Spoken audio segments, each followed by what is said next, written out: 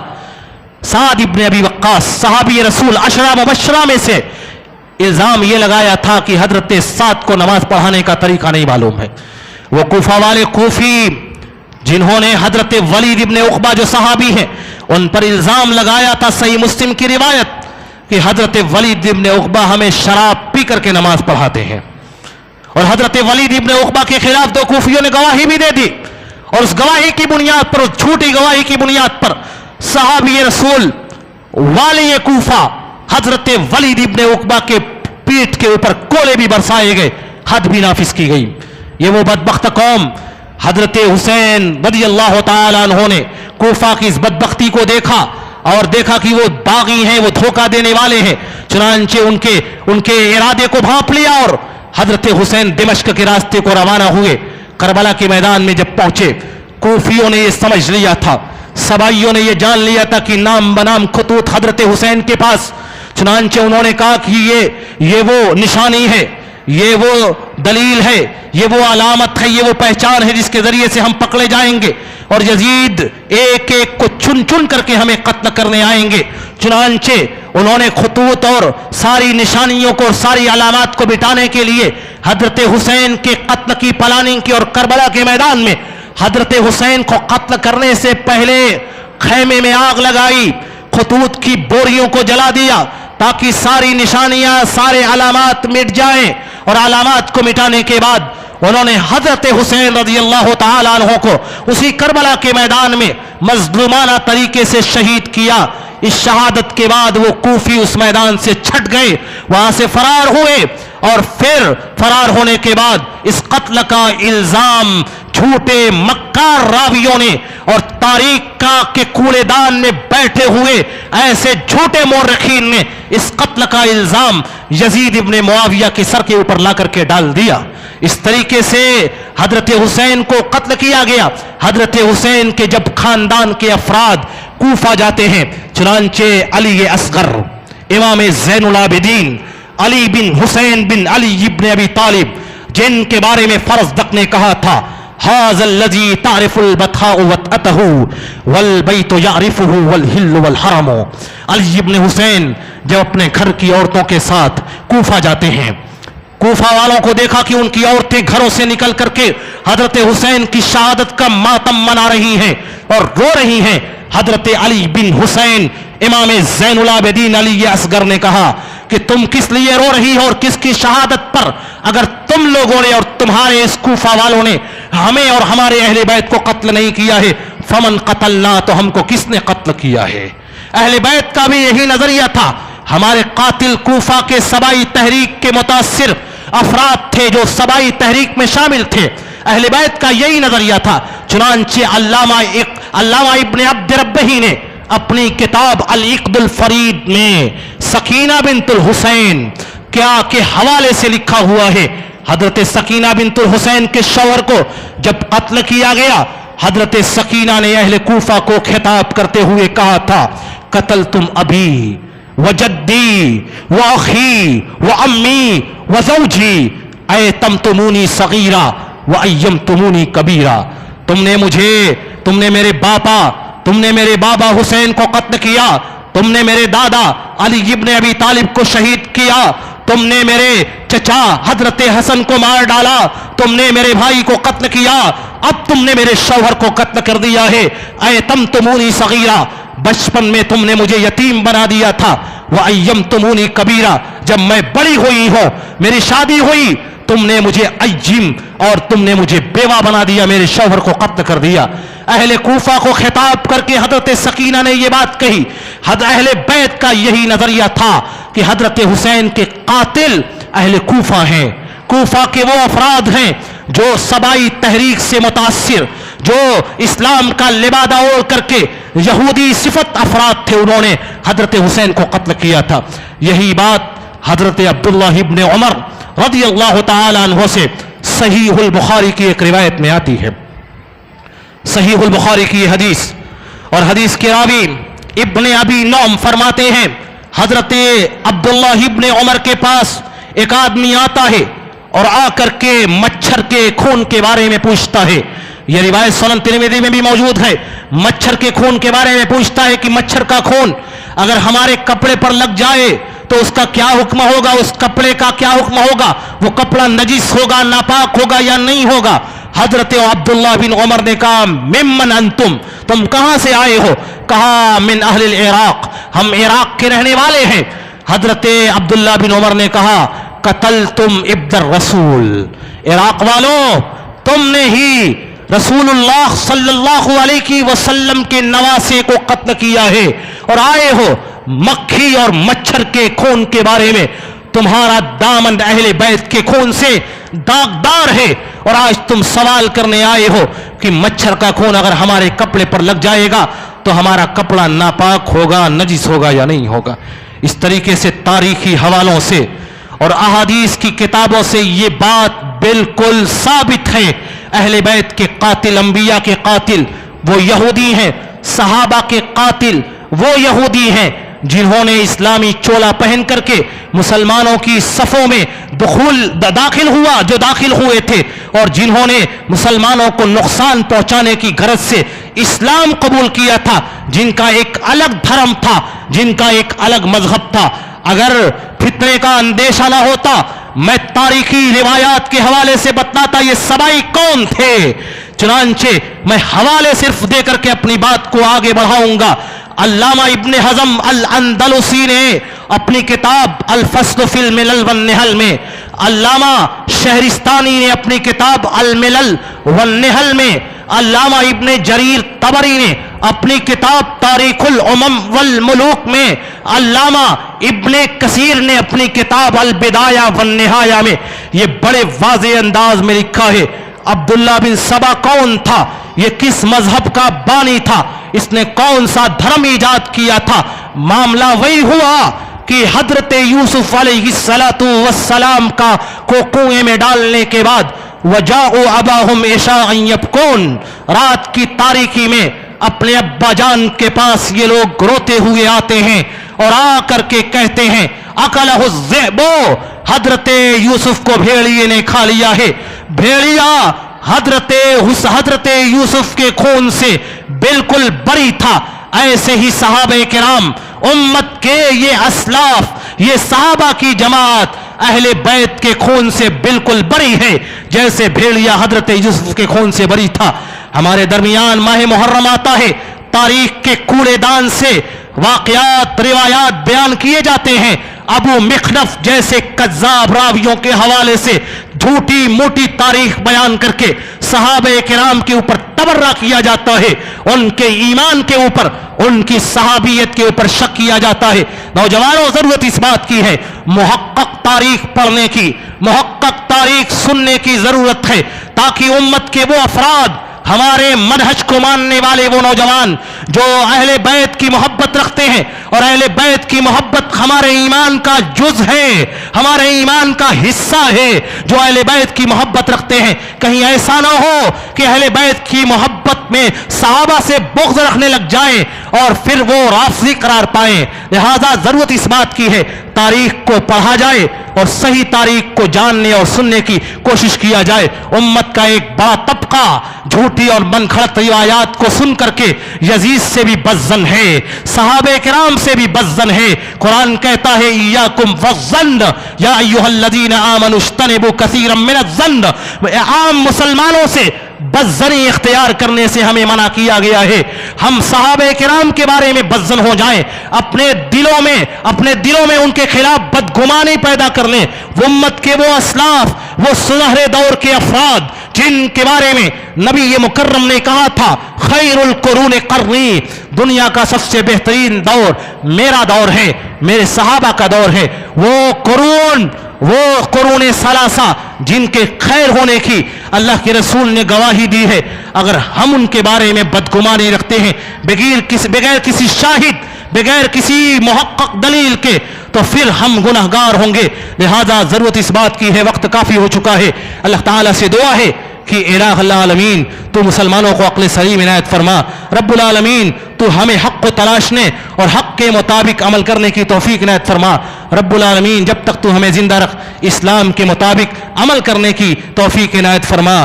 آمین۔ وآخر دعوانا ان الحمد للہ رب العالمین، والسلام علیکم ورحمۃ اللہ۔